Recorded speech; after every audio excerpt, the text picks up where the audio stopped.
Assalamualaikum warahmatullahi wabarakatuh. Saya perwakilan dari kelompok 5 ingin mempresentasikan mata kuliah yang telah diberi tugas Fisiologi dan Teknologi Pasca Panen pada pengolahan pasca panen umbi-umbian pada tanaman porang. Kelompok kami terdiri dari saya sendiri, Lili Sophia Nuresti, dan Muhammad Didik Cahyadin, Meliana Septi, Muhammad Cahyo Hari Aprilianto, dan Muhammad Yustiar Ar-Rahman. Mengenai umbi-umbian porang, yaitu di sini kami akan membahas tentang pengertian porang, manfaat porang, karakteristik tanaman porang, dan pengolahan porang. Pengertian dari porang itu sendiri yaitu merupakan komoditi tanaman yang termasuk dalam famili Araceae dan merupakan tumbuhan semak dengan umbi tunggal dalam tanah. Umbi batangnya berada dalam tanah dan umbi inilah yang dipungut hasilnya. Adapun porang memiliki manfaat jika mengonsumsinya. Pertama yaitu menurunkan kadar kolesterol di dalam darah karena kandungan glukoman pada umbi tersebut. Kedua, sebagai bahan dasar industri seperti produk olahan makanan contoh makanannya itu yaitu konnyaku dan shirataki atau mie. Sedangkan untuk industri kimia, porang digunakan sebagai bahan perekat seperti lem dan cat tembok.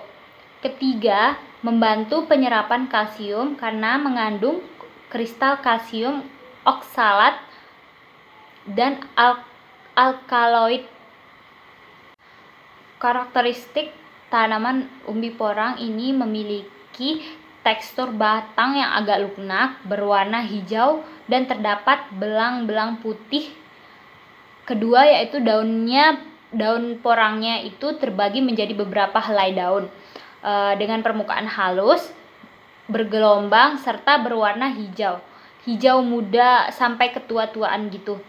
Terus yang ketiga, pada setiap bagian batang sekunder dengan ketiak daun akan tumbuh bintil berbentuk bulat simetris yang berdiameter 10-45 mm dan disebut bulbi atau kata.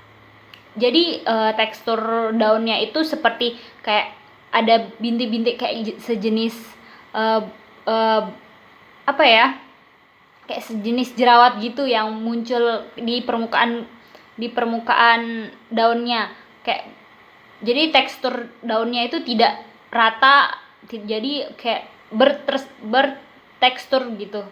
Selanjutnya yaitu pengolahan pasca panen umbi porang. Di sini memiliki 3 tahap pengolahan, yaitu tahap pertama pengeringan, tahap kedua penepungan, tahap ketiga diolah menjadi produk. Pada tahap pertama yaitu pengeringan. Sebelum kita melakukan pengeringan, kita lakukan pencucian umbi porang tersebut agar bersih. Setelah melakukan pencucian, lalu kita memilih umbi porang yang dengan kualitas bagus. Selanjutnya baru melakukan pengeringan. Pengeringan ini dilakukan mengiris tipis-tipis umbi porang tersebut menjadi berbentuk chips sangat tipis agar cepat kering. Umbi porang tersebut dikeringkan dengan dijemur atau menggunakan alat pengering. Suhu yang digunakan pada pengeringan porang yaitu kisaran suhu dari 50 derajat Celcius hingga mencapai 70 derajat Celcius sampai kondisi kadar air pada tepung porang itu mencapai 10%. Tahap kedua yaitu penepungan. Porang yang telah kering kemudian digiling atau ditumbuk agar menjadi bubuk atau tepung porang. Kemudian akan dilakukan pengayakan. Pengayakan pada tepung porang ini guna untuk memisahkan tepung porang murni dengan jarum-jarum, partikel-partikel amilum dan partikel lainnya yang melapisi manan tersebut. Setelah melalui tahap-tahap berikut, maka tahap selanjutnya yaitu diolah menjadi produk. Pada tepung porang tersebut, yang telah menjadi tepung dapat diolah menjadi produk makanan seperti mie, puding, konnyaku, dan lain-lain. Sekian yang dapat saya sampaikan mengenai penjelasan dari umbi porang tersebut. Kurang lebihnya mohon maaf. Wabillahi taufik wal hidayah. Wassalamualaikum warahmatullahi wabarakatuh. Terima kasih.